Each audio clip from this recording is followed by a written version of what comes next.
मेरो देशको विदेशमा बस्ने नेपालीहरू अबको चुनावमा राम्रो मान्छेलाई भोट हाल्नुपर्छ, राम्रो मान्छेलाई भोट हाल्न मात्र भए पनि नेपाल फर्कनुपर्छ भनेर भन्नुहुन्छ। तपाईहरू नेपालमा भोट हाल्ने उद्देश्यले मात्र आउन चाहनुहुन्छ भने नआए हुन्छ। तपाईको भोटको केही अर्थ हुँदैन।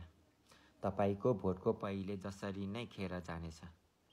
तपाईहरू जतिसुकै राम्रो मान्छेलाई जिताए पनि यो देशको विकास हुँदैन। जबसम्म सबै नेपालीहरू एक हुँदैन, जबसम्म नेपालीहरू आफ्नो भर आफै पर्दैन, तबसम्म यो देश बन्दैन।